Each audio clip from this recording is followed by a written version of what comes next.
You know, being humble enough to see when something's going wrong and have the courage to change that must be one of the hardest things that you'll do in your life.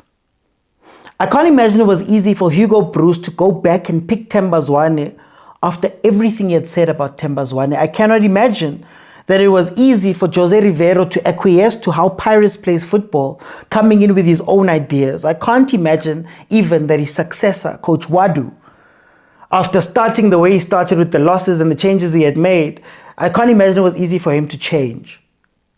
But being humble enough to do that and change comes with massive rewards. We're about to go to a World Cup with Hugo Bruce. Coach Jose won 5 trophies and Coach Wadu has just won an MTN 8. And Kaizer Chiefs had a first 5 games of the season that was unlike anything they'd had in the PSL era, because it felt like they'd found that humility.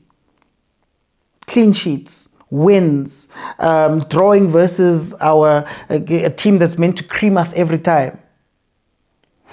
We're all indicators that we were moving now into a direction that was right. But I can't imagine that it's easy for Coach Nabi to look at that success and go, I need to change what I've been doing.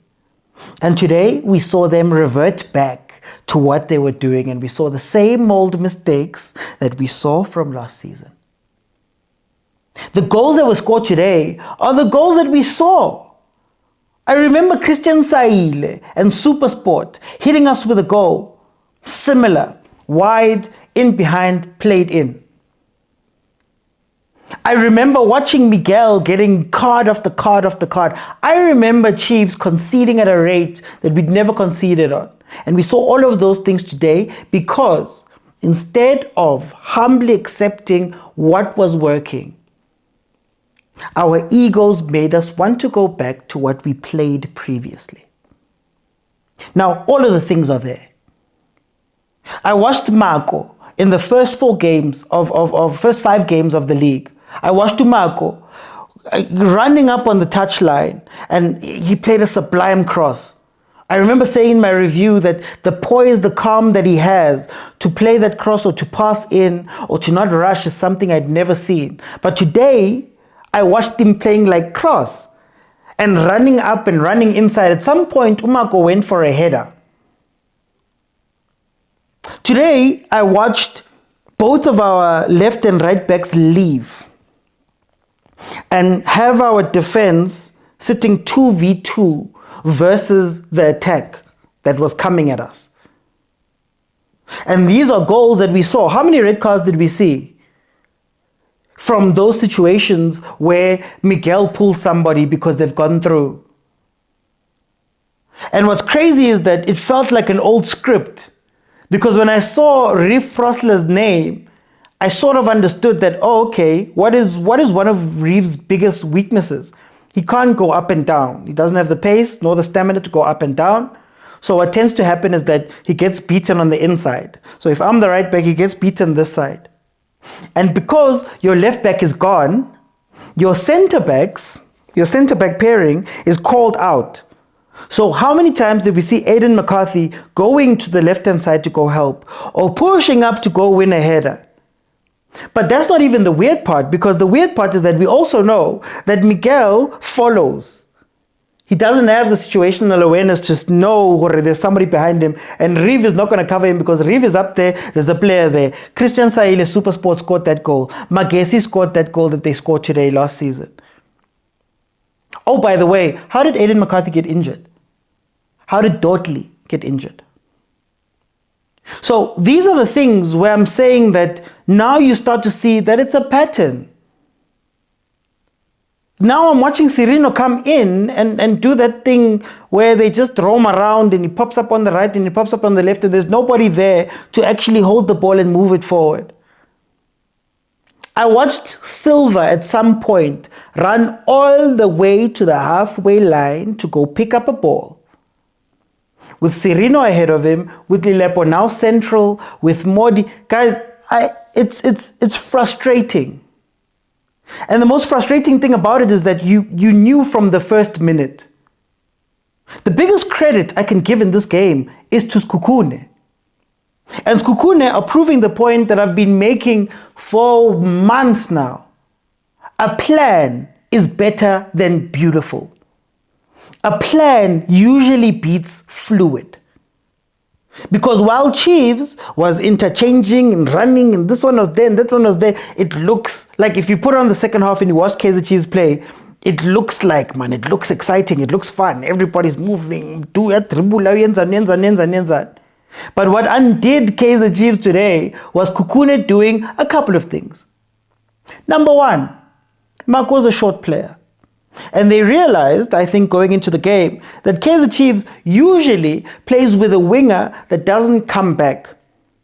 So what they were doing was to try isolate him, play balls over him and behind, or overload him on that side. Now, to give Nabi credit, I think that's why you bring in a Pule Modi, because as a defensive winger, he's better than most of the options that you put there. Mdu doesn't defend like that. Mfundo doesn't defend, doesn't drop back. Sirino, usually when they used to start him on the left last season, would drift in and isolate the left back. So I think Modi being there was smart. But then now I'm watching Modi playing left back and Mako playing where Modi should be playing. I'm watching Modi and Mako going against their strengths. I mentioned that Umako, for me, in the first few games was great. Running up the line, on the wing, he had poise, a calm, the crossing, the passing. But we know what Modi's strength is. Modi's strength is cutting inside and taking a shot specifically just by that D, on the side of that D, the closest to the left-hand side. He likes to take a shot. I believe he scored two goals from that place. But now you have him playing wide. He doesn't cross the ball. He doesn't play that football. You look at Silva and Lilepo. When I saw them in the starting lineup, I thought to myself, they were going to come in together and they're going to be playing central. And maybe their physicality and presence might disturb those defenders. But Lilepo again is isolated on the side. Even when he comes inside, Reeve is up. There's no cover going back. We've spoken about Chiefs' CDM situation, where I genuinely think that you need to pick one person and make them the 6 and have them sit.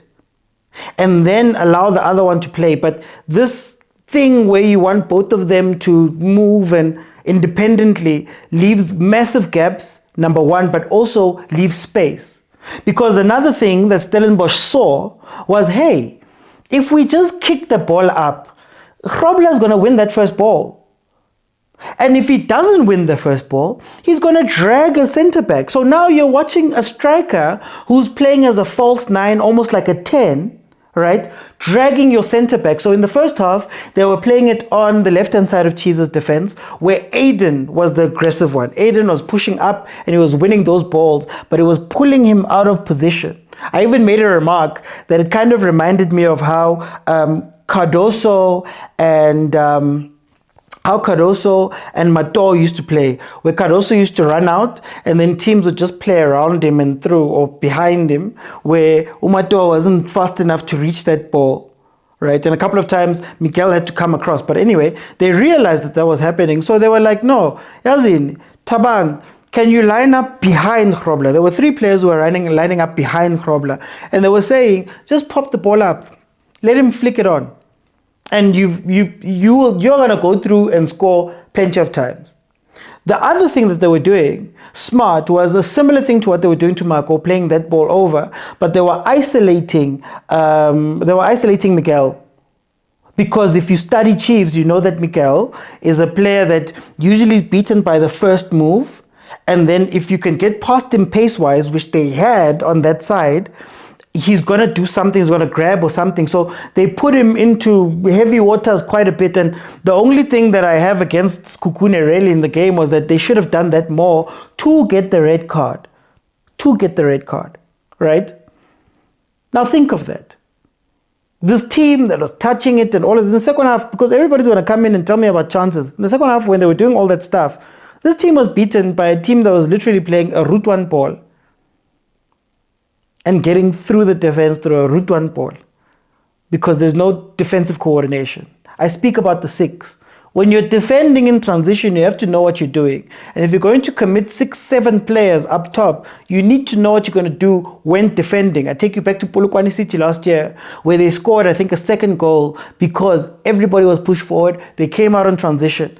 Sekhukhune, there was a couple of times where they should have done better with the decision making. If it wasn't for that, they could have done a lot more damage, right?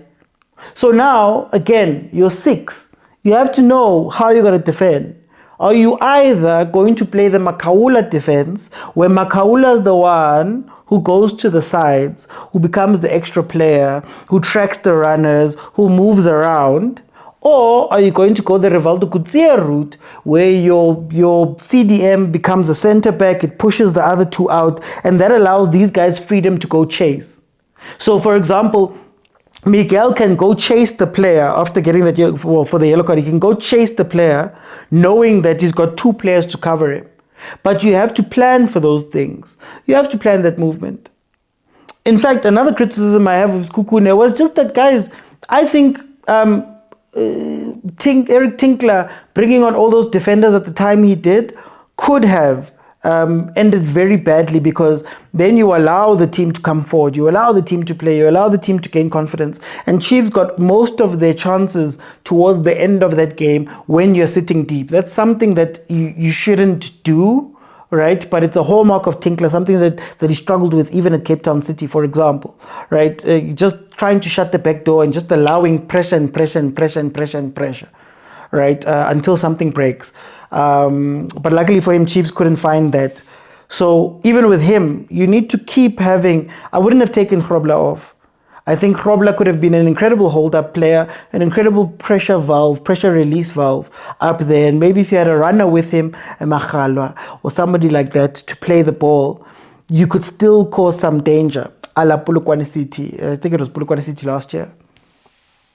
So over and above everything, I think what's irritating is watching a team do the exact same thing over and over and over again with the exact same weaknesses, exact same setup, exact same play, and being shocked when they lose in the exact same fashion that they were losing last year. And what I implore Chiefs to do is to find some of that humility, is to eat some humble pie and go... Whatever was happening, and I'm sure it's a coincidence, but whatever was happening when Coach Nabi was not here, it can't be happening. It should carry on happening.